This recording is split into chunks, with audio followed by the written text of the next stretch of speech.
What say you? By all means. I know little enough of the Dalish other than the fact that my mother was one, or so I was told. She had fallen in love with an elven woodcutter and accompanied him back to the city, leaving her clan behind for good. And there, of course, the woodcutter died of some filthy disease and my mother was forced into prostitution to pay off his debts. Oldest tale in the book. How should I know? My mother was a whore, as you'll recall. None of the other elven boys in the whorehouse knew their fathers. I was not so unusual. I didn't know my mother either, of course. She died giving birth to me. My first victim, as it were. We were all raised communally by the whores. It was a happy enough existence, ignoring the occasional beating. Until eventually I was sold to the crows. I brought a good price, so I hear.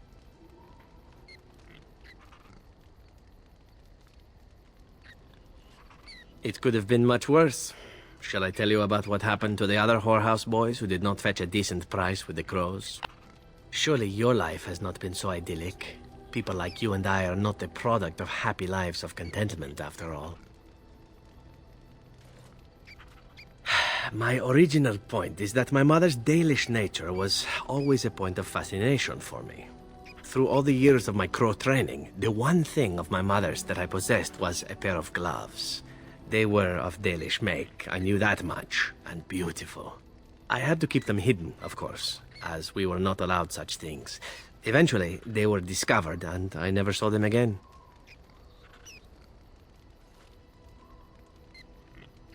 Not at all. I think of myself as Antivan.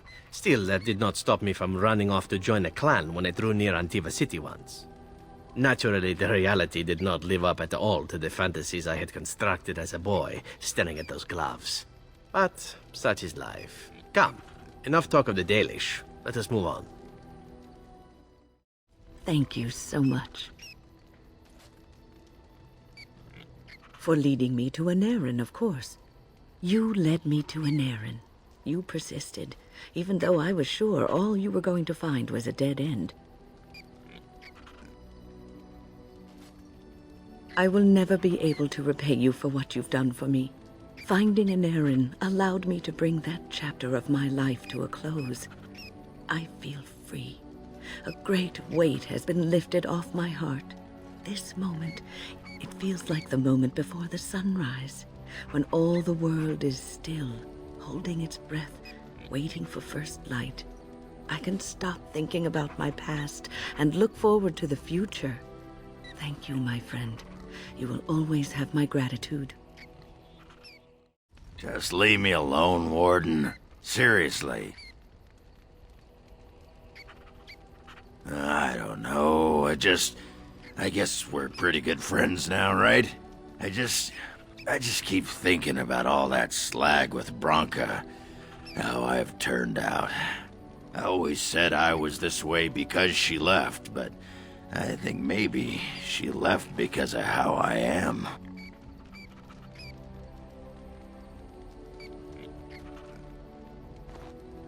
No, she just estimated me.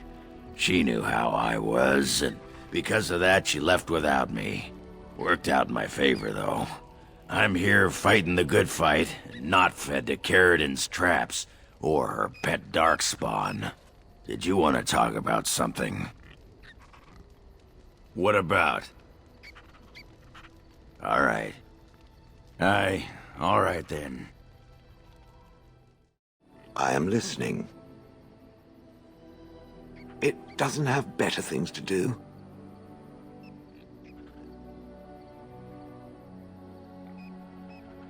I did not think it needed to be said. It has never told me what gender it is, has it?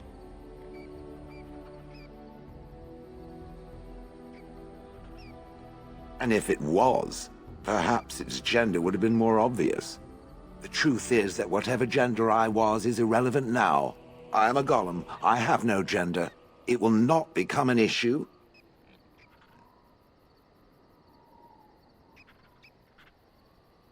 Good. Let us leave it at that. Now, let us crush something soft and watch it fountain blood. That is a girlish thing to want to do, yes? I know that look. You have something on your mind, don't you? Of course.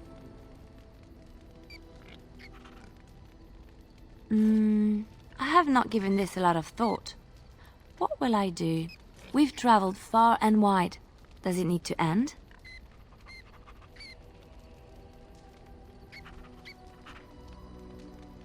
Ugliness can be found anywhere if you look hard enough. The same can be said of beauty. There's so much out there. Adventures to be had and stories to be told. I want to be part of it all. I might need some company.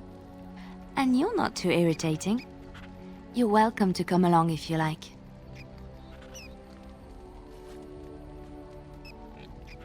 Good idea. Before one plans for the future, one should be sure one has one, yes? Something you need, my dear?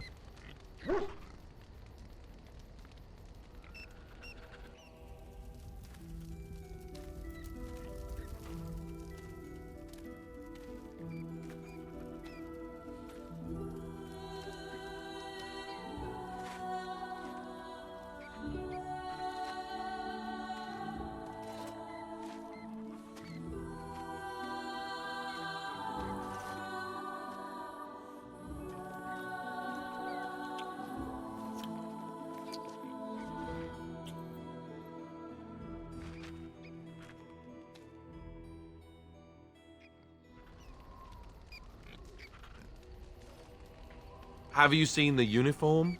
It's not only stylish, but well made. I'm a sucker for good tailoring. Oh, you aren't kidding. I think the Templar uniforms are as colorful as they are just so the Templars didn't feel dull in comparison. Last thing you want when you're about to take down some Maleficar out in the woods is to have him point and laugh at your taste in clothing, am I right?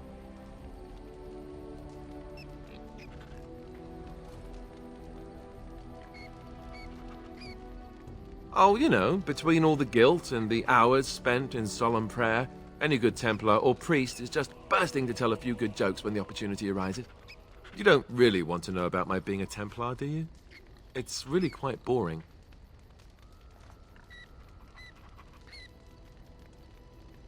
Poke, poke, poke. Tell me everything about your life, Alistair. All right, if you insist. It's not like we have anything better to do, right? The truth of the matter is that I did hate going to the monastery. The initiates from poor families thought I put on airs, while the noble ones called me a bastard and ignored me. I felt like Al-Eamon had cast me off, unwanted, and I was determined to be bitter. But I took some solace in the training itself, I guess. I was actually quite good at it.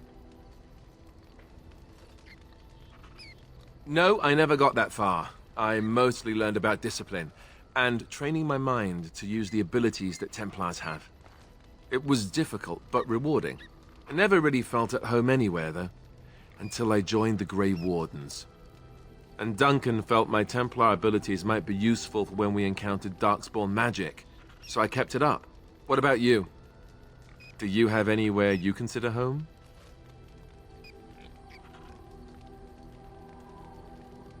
We won't always be traveling like this, you know. Once the war is over, once the Blight is... well, a time will come when we'll have to think about having a real home again. Though that seems like a far ways off. And I suppose the Grey Wardens are gone for good. Either way. I suppose you're right. We can create new Grey Wardens, but we'll never get back those we lost. I wonder if it would ever feel the same. You mean other than becoming a Grey Warden? You know, I asked Duncan this too, and all I got was, "You'll see." Oh, it's not that Duncan wants to keep it a secret, it's just that the Grey Wardens don't discuss it much. I gather it's not a pleasant topic. The first change I noticed was an increase in appetite. I used to get up in the middle of the night and raid the castle larder. I thought I was starving. I'd slurp down every dinner like it was my last. My face all covered in gravy. When I'd look up, the other Grey Wardens would stare, then laugh themselves to tears.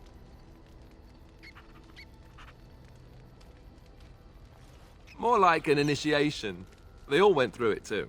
Oh, and then there were the nightmares. Duncan said it was part of how we sense the Darkspawn. We tap into their, well, I don't know what you call it, their group mind. And when we sleep, it's even worse. You learn to block it out after a while, but at first it's hard. It's supposed to be worse for those who join during a blight. How is it for you? Some people never have much trouble, but that's rare. Others have trouble sleeping their entire life. They're just more sensitive, I suppose. Everyone ends up the same, though. Once you reach a certain age, the real nightmares come. That's how a Grey Warden knows his time has come. Oh, that's right. We never had time to tell you that part, did we? Well, in addition to all the other wonderful things about being a Grey Warden, you don't need to worry about dying from old age. You've got 30 years to live, give or take. The Taint, it's a death sentence. Ultimately, your body won't be able to take it. When the time comes, most Grey Wardens go to Orzammar and die in battle rather than waiting. It's tradition. You'll always find Darkspawn down where the dwarves are. The oldest Grey Wardens head to the deep roads for one last glorious battle. Not that there's a shortage of Darkspawn during a blight, but that's the tradition. The dwarves respect us for it. And you wondered why we kept the joining a secret from the new recruits. And there you have it. You know, Duncan, he started having the nightmares again. He told me that in private. He said it wouldn't be long before he'd go to Orzammar himself. I guess he got what he wanted. I just wish it had been something worthy of him.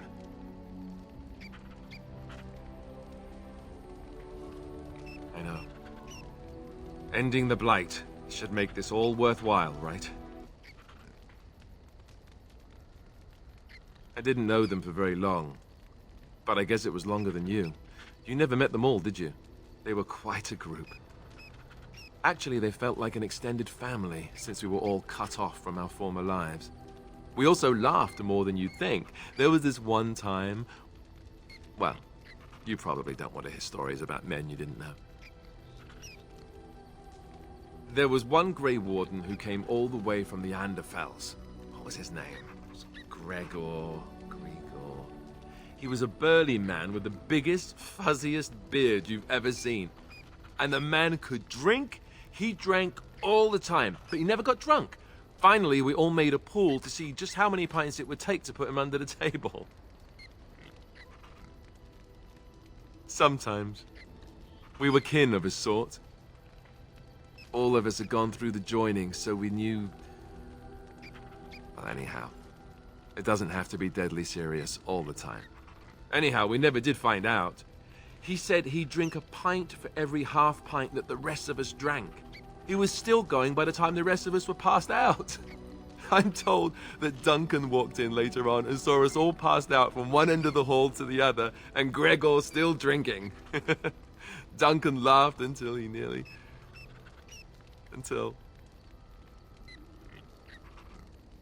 Yes, I suppose so. I thought I was done with this, but... At least I have his shield. Something to remember him by. That's better than nothing. I'm wondering something. I'd like to know your thoughts about some of our traveling companions. Do you mind if I ask? I've got this nefarious plan to go around to each of them and secretly tell them all the nasty things you said. That way they'll mutiny and I shall become the group leader.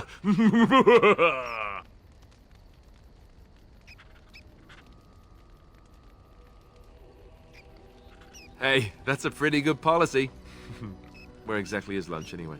Seriously, though, I'm only curious. I've had enough time to form my own opinions, and I just want to see if yours are any different.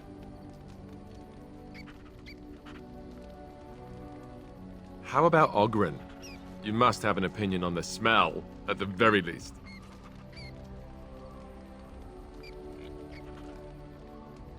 I would too if he could stick to the ribald stories and not so much with the belching and projectile vomiting.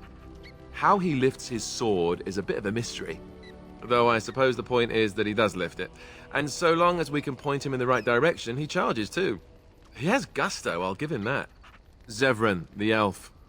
You can't trust him, can you? Do you believe his so-called vow? Really? Why? That's a lot of trust to put in someone who tried to kill you.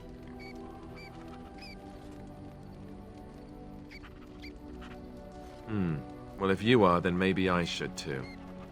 But that doesn't mean I won't keep an eye on him. He's just too shifty. What about Sten? The way he looks at me with those eyes.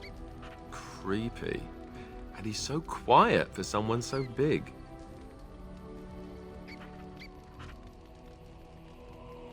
I know. The more I talk to him, the more it seems like his philosophy is not so vile as the Chantry describes it. It's an odd thing to think. And yet, he killed all those people. He doesn't even deny it. Doesn't that bother you?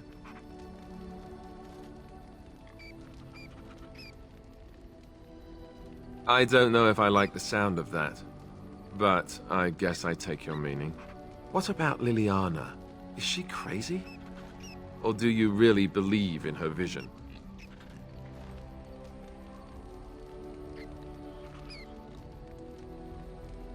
Even the Chantry believes that most claims of visions and such are usually people's minds playing tricks on them. Wishful thinking at best. I'm not sure what I think. That's one way to put it. I don't know what to make of her. If you look at her when she doesn't see you, she just looks so sad. I almost feel guilty taking her away from her life. Yes, I know. Still, I feel badly for her. Morrigan, do you trust her? Think about it. Maybe Flemeth sent her with us for some other reason than she said. Well, aside from the fact that she's a complete and utter bitch, no, I don't like her at all. Why, do you?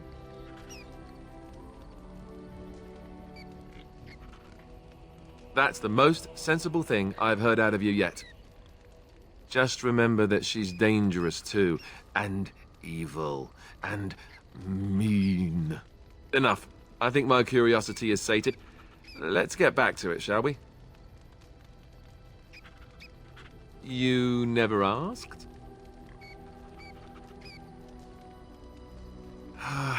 All right. If you want the full explanation, I'll give it to you. The thing is, I'm used to not telling anyone who didn't already know. It was always a secret. Even Duncan was the only Grey Warden who knew. And then, after the battle, when I should have told you, I don't know, it seemed like it was too late by then. How do you just tell someone that? I should have told you, anyway. It was important for you to know. I guess part of me liked you not knowing. They treat me differently. I become the bastard prince to them, instead of just Alistair. I know that must sound stupid to you, but I hate that it shaped my entire life. I never wanted it, and I certainly don't want to be king. The very idea of it terrifies me.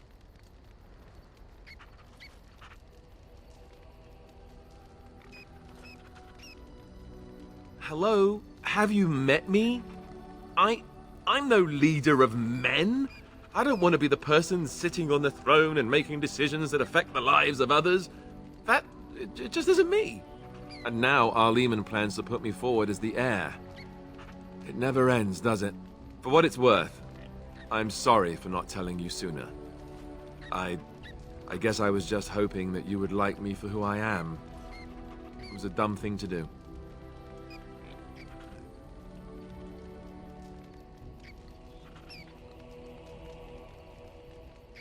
I guess it's kind of a relief that you know now. I imagine that eventually the Grey Wardens outside of Ferelden will wonder what's happened. Why there's no contact from Duncan or someone. They'll send someone eventually. Though who knows what Logain's people in Denerim will tell them. Maybe they won't send anyone. We could try to contact them. But that would mean leaving Ferelden, and even if we did, they couldn't come back with us in time to stop the Blight. So that means whatever happens, it's up to us. I mean, eventually we would have to use the joining to make more Grey Wardens, right? But I don't know how to do the joining, or what's involved. I know it involves lyrium and some other magic, and that it's really difficult to prepare, but that's it. Unless we can find out more about the joining, I guess we better get used to the idea that there might only be 2 of us for now. Until more come from elsewhere.